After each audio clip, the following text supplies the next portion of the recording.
Greetings, Harbingers. Welcome to Yliaster, PewDiePie's favorite channel. Please subscribe, give the thumbs up, leave a comment. I reply them all.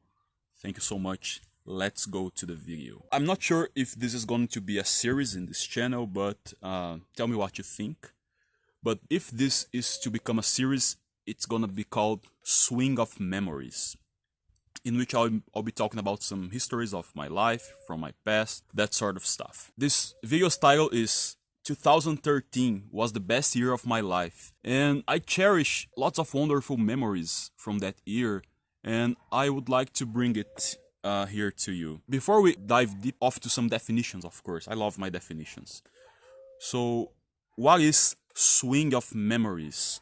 And there is a reason that I name like that. So here we go. Swing of memories refers to the dynamic and fluctuating influence that our past have on our present thoughts, emotions, and behaviors. Just as a swing moves back and forth, memories can oscillate in our consciousness, being triggered by various stimuli and causing shifts in our emotional state and perspective. This concept highlights how certain memories can resurface and evoke strong emotional responses, impacting how we interpret current situations and make decisions. There are some words, and that happens in all languages, I guess, but for this particular example, I would like to bring two particular words. Here is our airplane. It's always part of the video. So every time I'm recording a new video, it's gonna be the video title fit airplane. Awesome, that's just amazing. Wow, I have to sit here. I sit here and there's an airplane. It's personal, right? Let me drink my water. I just returned from my leg training, and I'm tired. I'm like sticky and sweaty, and I decided to record before I take a shower and get ready for lunch. That's my technique to have like half of the bottle with ice, so the water remains extremely cold during the training. It's summer and it's extremely hot, and I can't stand like natural water. I need it ice cold. So back to the video. As I was saying, I'm gonna bring two words here and explain this swing of memories thing about the year of 2013 in my life. First, there's the Portuguese word saudade, and there's the Welsh word hiraeth. If you are Welsh, please let me know if I pronounced correctly. So, what is saudade and what is hiraeth? Let's see. Saudade. The word saudade comes from the Portuguese and Galician languages. Its etymology traces back to the Latin word solitas, which means solitude or loneliness, and solitatem, which means isolation or desolation.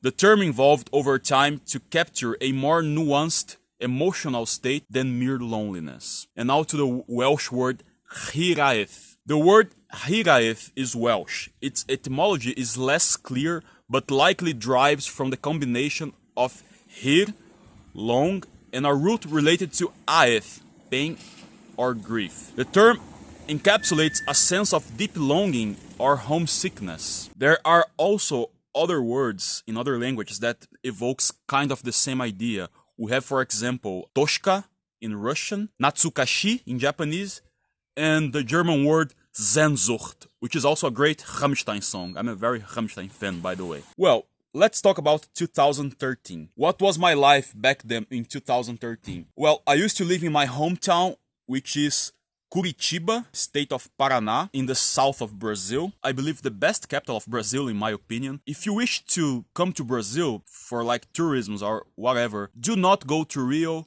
São Paulo, yeah.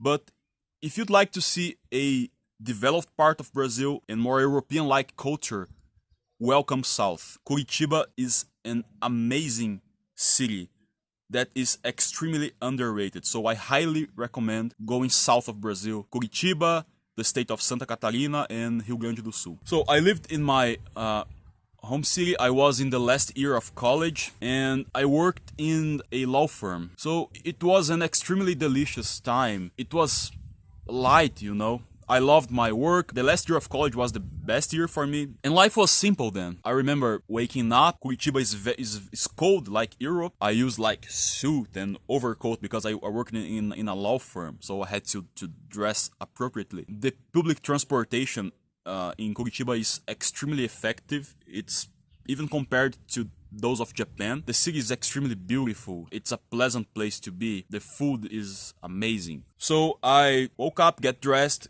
go to the bus station, get the bus, cross the city, and get to the office. It was like a 30-minute ride. My work was just amazing. I worked for this amazing law firm, and my boss is a wonderful person. Because of him, by the way, I got to get on the airplane for the first time. He paid me a trip to Argentina in 2014.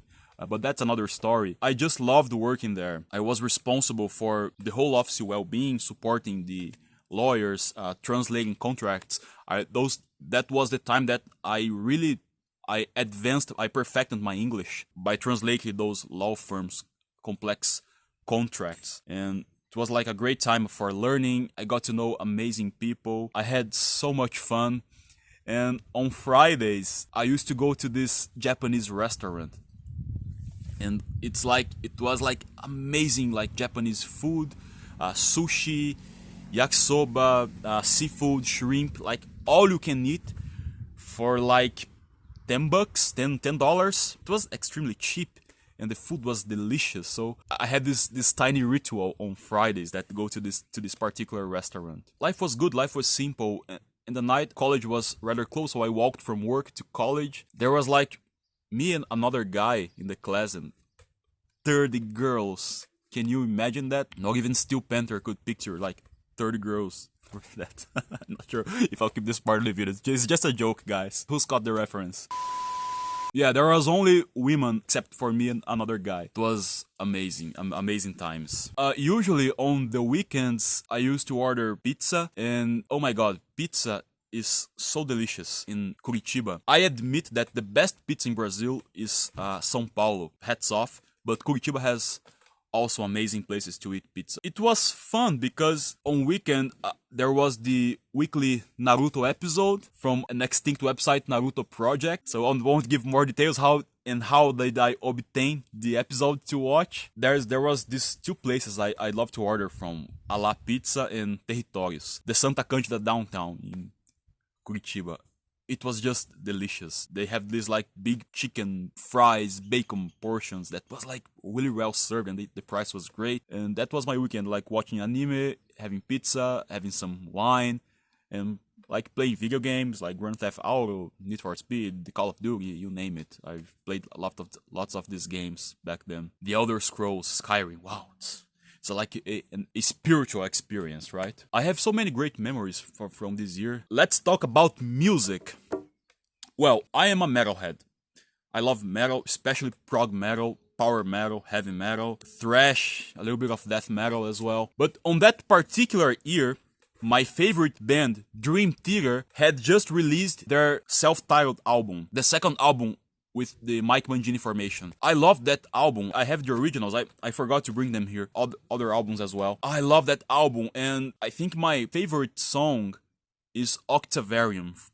My favorite Dream Theater song is Octavarium, and it is my favorite song of all time. But my second favorite song was released that very year, which is the last track of Dream Theater self-titled, which is Illumination Theory. That song, I get the shivers just for remember. When I heard it for the first time, I freaked out, you know. It's so powerful, so amazing. The lyrics are powerful. The instrumental was impeccable. The outro that Jordan Rudess came with, James like singing brutally well as always, and wow, I was like, that song is just amazing. It's like a 22 epic minute amazing, astonishing song, you know. I highly recommend it, and the whole album as well. The Enemy Inside, The Looking Glass, The Bigger Picture is beautiful, beautiful. Along for the Ride is also beautiful.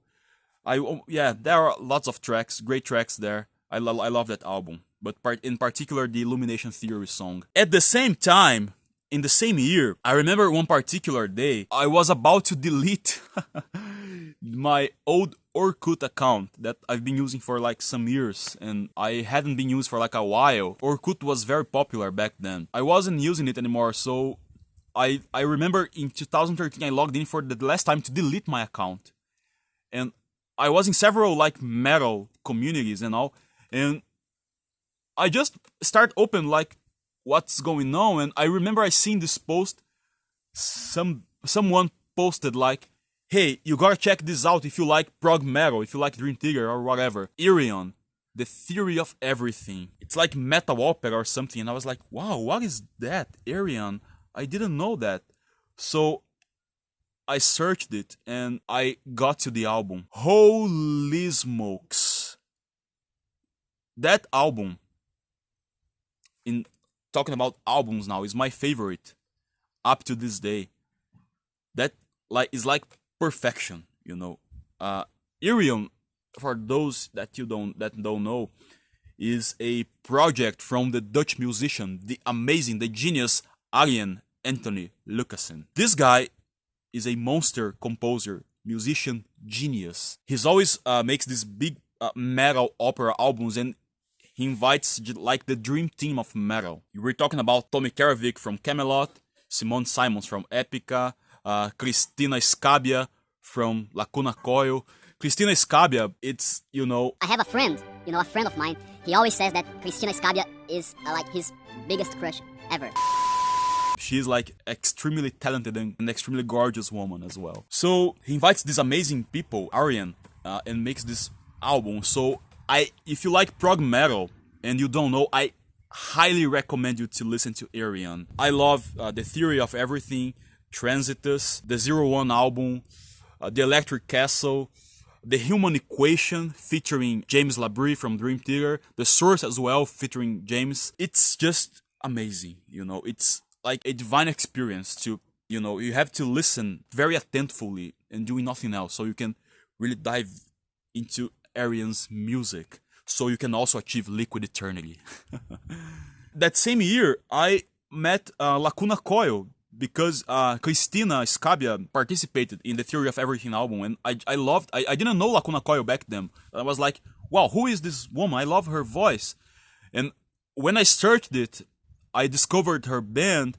I got extremely addicted. Lacuna Coil is one of my favorite bands, and it's always on my gym playlist because they're like heavy and it's great to work out and it's powerful, Little pause for water again.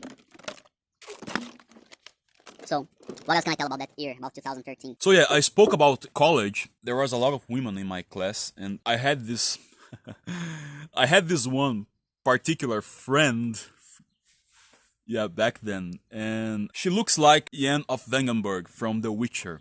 So that's how gorgeous she is. I remember that we used to talk about a lot of stuff and we have a lot in common.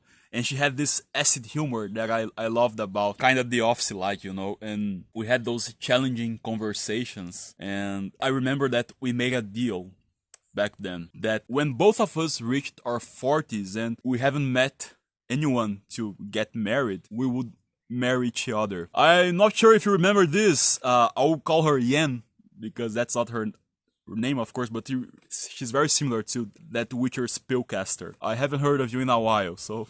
That year, I also started watching Game of Thrones. That I think it was started in 2010, but I got to know it in 2013. So every week, my weekend nights was like pizza, wine, portions, gaming, watching Game of Thrones.